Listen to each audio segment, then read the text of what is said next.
To the deep dive.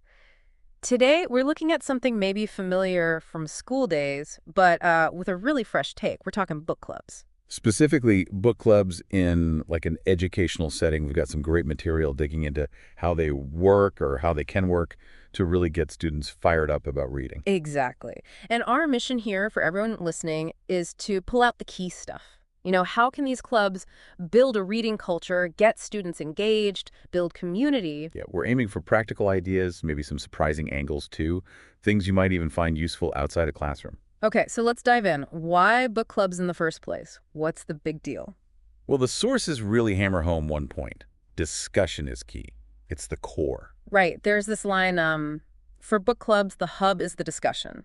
It is the reason we form clubs, and it is the social spark that ignites students' enthusiasm for reading. That social spark bit is interesting, isn't it? It really is. It's not just about reading the words on the page. It's the talking about it, the back and forth. That's what gets people excited. Yeah, absolutely. It taps into, how we learn socially. Talking with peers, sharing ideas.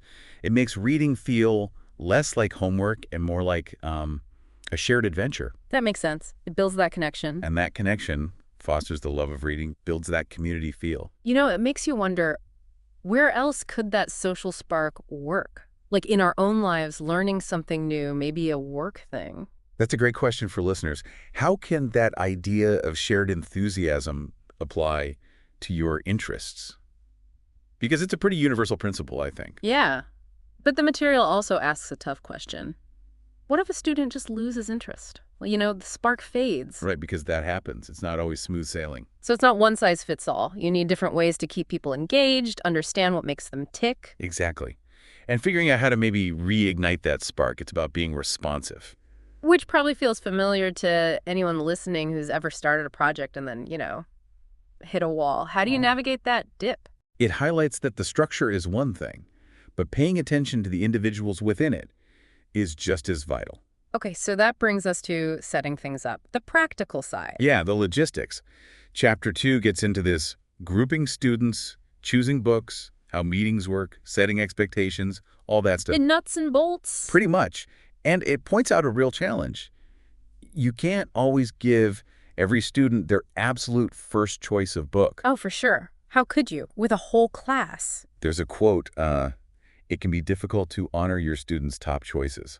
Which is just honest, right? Totally. You have different tastes, different reading levels. It's a balancing act. So the key seems to be flexibility, being adaptable, trying to offer real choices, but within, realistic limits. And that feels applicable elsewhere too, doesn't it? Like any group project or team effort, balancing what individuals want with what the group needs or what's actually possible. It really does. It's always a bit of give and take. And this stage, setting things up, it's also about building skills, right? Listening skills, creating that supportive vibe. Definitely. It's not just about the books.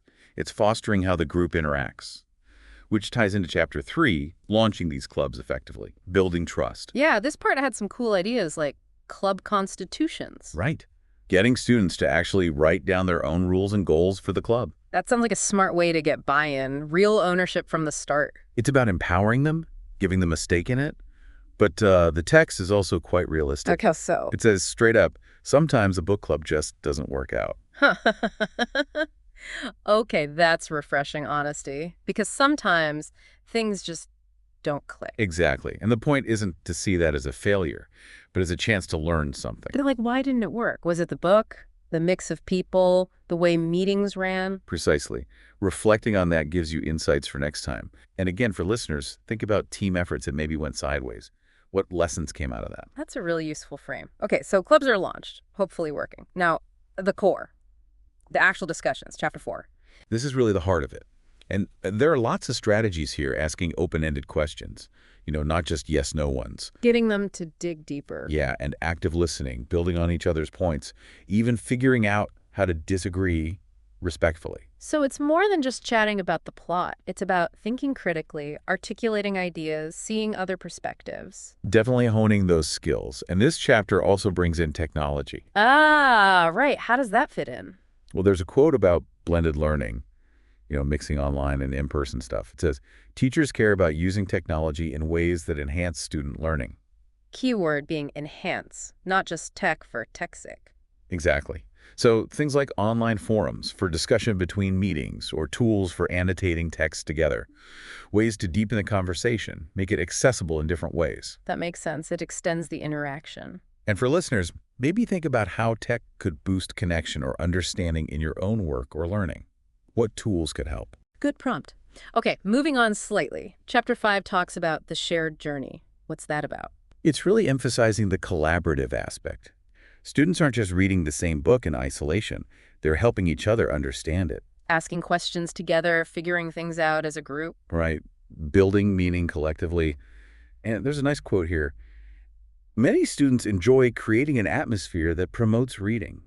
Oh, I like that. So when they feel ownership, when the vibe is positive, they actually get invested in making it a good reading space. Seems like it. That sense of community, that supportive feel, Mm-hmm. it just makes the whole thing more enjoyable, less intimidating. Yeah, you can see how that would work. We've all felt the difference a supportive group makes, haven't we? Absolutely. Which brings us to the final bit, Chapter 6. Yeah. Making it last. Sustaining that love of reading long term. Beyond just the one book club or the one school year. Exactly. So strategies like mixing up the genres, trying different formats, graphic novels, articles, whatever, to keep it fresh. Keep the engagement high. Yeah. And there's another interesting observation. Students love opportunities to act in class. Act, like perform. Sort of. It connects back to active engagement. Reading doesn't have to be silent and solitary. Think book talks, reading parts aloud dramatically. Bringing the text to life. Yeah. Making it more expressive. Right, sharing that enthusiasm. It shows reading can be dynamic and fun. And the ultimate goal, I guess, is shifting perception. Seeing reading not just as schoolwork, but as... As a key, really. Yeah. A key to future opportunities, lifelong enjoyment. Okay, so let's try and wrap this up. If we boil it down, these book clubs seem to be powerful because of what? Connection. Connection, definitely. Meaningful choices, even within limits. Active participation. And that supportive environment we keep coming back to. Yeah, all those things working together to build not just better readers, but people who actually enjoy reading and learning. And it feels like these ideas, collaboration, motivation, commute, they really aren't just about books or classrooms, are they? Not at all. They resonate much more widely. In work, hobbies, anywhere people are learning or working together. Absolutely. Which leads us to a final thought for everyone listening. Go on. Thinking about this power of shared exploration, of talking things through, is there some topic or interest in your life that could maybe benefit from its own kind of book club? Like a dedicated space, formal or informal, just for digging into something together. Exactly. Shared learning, shared discovery, could be anything. Anyway, something to ponder. Definitely something to think about. This has been great. Yeah, thanks for taking this deep dive with us today.